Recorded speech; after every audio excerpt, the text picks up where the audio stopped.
عبارة كده بتتقال من الوقت للتاني، لكن هي مش مجرد عبارة وخلاص.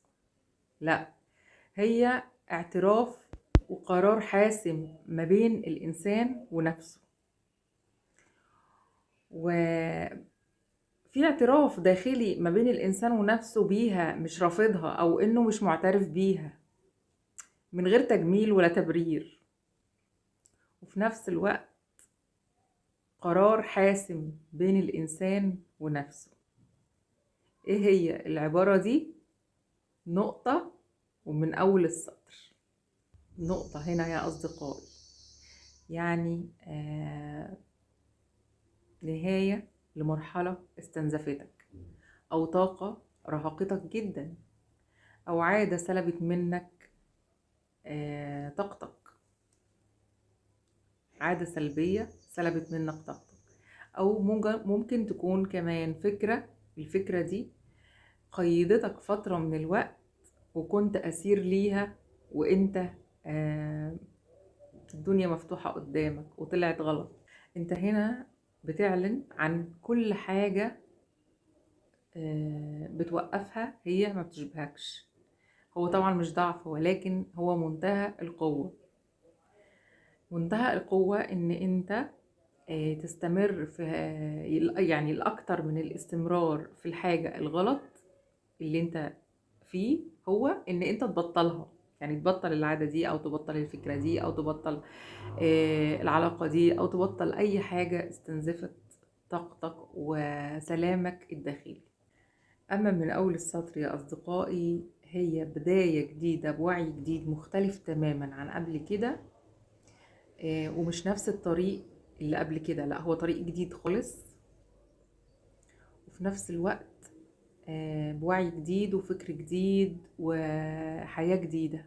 ساعتها انت بتفهم نفسك كويس جدا، انت عبارة عن ايه، و انت محتاج ايه او عاوز ايه في حياتك، وانت تستحق ايه. نقدر نقول يا اصدقائي هنا هي ترتيب للفوضى اللي جوانا، وفي نفس الوقت ترتيب للاشخاص والافكار اللي في حياتنا، حدود واضحة وصريحة لكل حاجة حوالينا. وطبعا هنختار هنا كل حاجة هتدعمنا مش هتضعفنا. طبعا يا أصدقائي هنا البداية الجديدة مش سهلة، ومش هتكون سهلة خالص، بالعكس. كتير أوقات هتفتكر مواقف كتير حصلت في كل حاجة، أو قرارات كتير رجعت فيها. في نفس الوقت هتفتكر مواقف كتير حصلت معاك.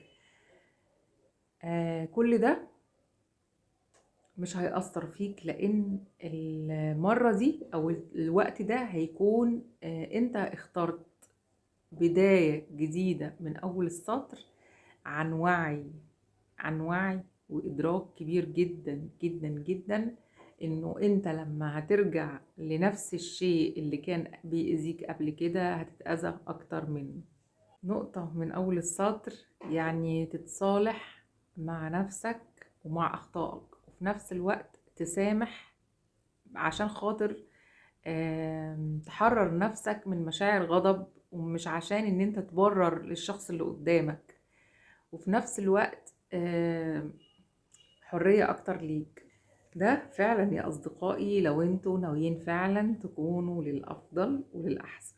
المشكلة بقى مش في كم مرة انت سقطت، ولكن الأهم إن أنت الحمد لله قدرت على النهوض، وإن أنت تبقى واقف وقوي من جديد. وجت اللحظة اللي فيها تكون بوعي وإدراك أكتر من الأول. ومن هنا جت عبارة نقطة ومن أول السطر. قولولي يا أصدقائي في التعليقات مين فيكو خد القرار ده وقال الجملة دي لنفسه وفعلا نفذها على أرض الواقع.